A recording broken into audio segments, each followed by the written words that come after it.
Few athletes have ever defined a nation the way Pelé did. What makes a boy from a small town become a global icon and a symbol of hope for millions? Born Edson Arantes do Nascimento, he rose from the dusty streets of Brazil to become a global symbol of excellence. A man so loved that in 1961, his government declared him a national treasure.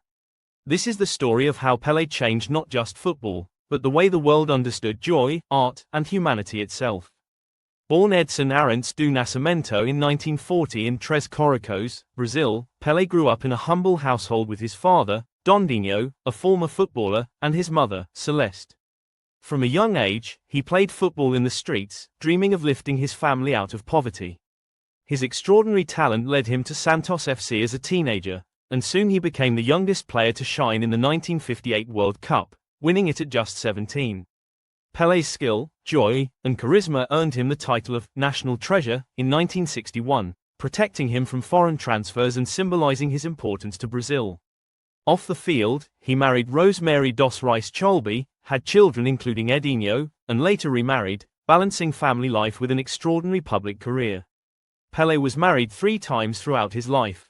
His first marriage was to Rosemary dos Reis Cholbe in 1966, which ended in divorce in 1982.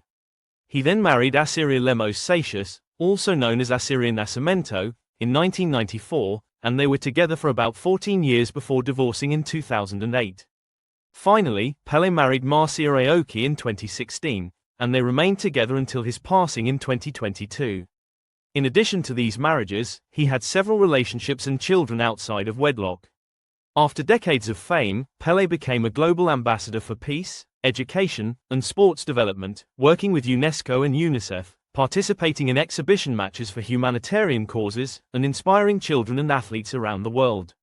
He served as a mentor, advisor, and ambassador in football, promoting perseverance, unity, and hope. Pelé passed away peacefully on December 29, 2022, in São Paulo, Brazil, leaving a legacy far beyond goals and trophies, a symbol of resilience, inspiration, and the transformative power of sport. In the small town of Três Coracoes, Brazil, a boy kicked a ball made of rags and socks. His father, Dondinho, had been a footballer himself, but never achieved fame. He taught Pelé discipline, respect, and the art of heading the ball. Pelé's first dream wasn't fame, it was to buy his mother a proper house.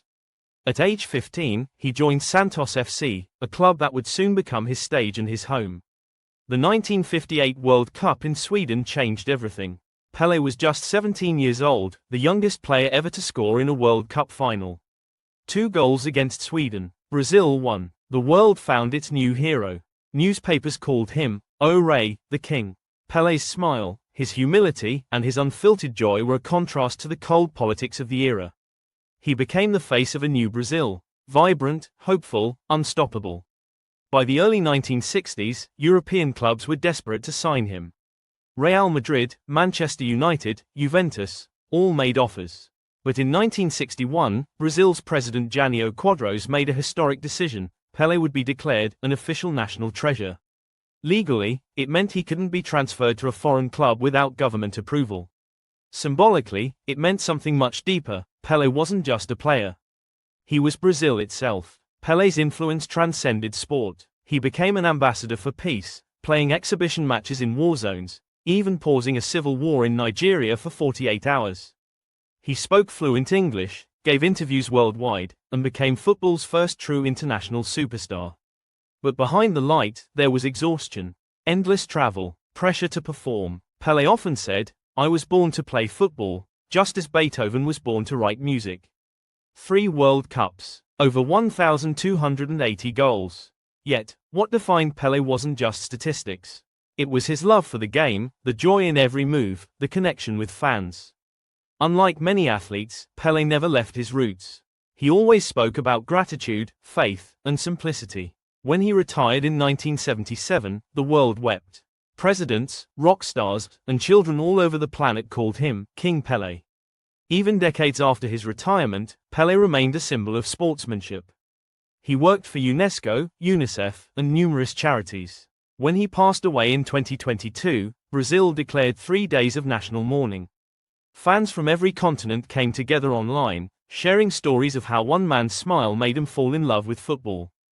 Pele once said, "Success isn't determined by how high you climb, but by how many people you bring with you." And that's what he did. He brought the whole world with him. This was the story of Pele, the boy who became a king, the king who became a symbol, and the symbol who became eternal.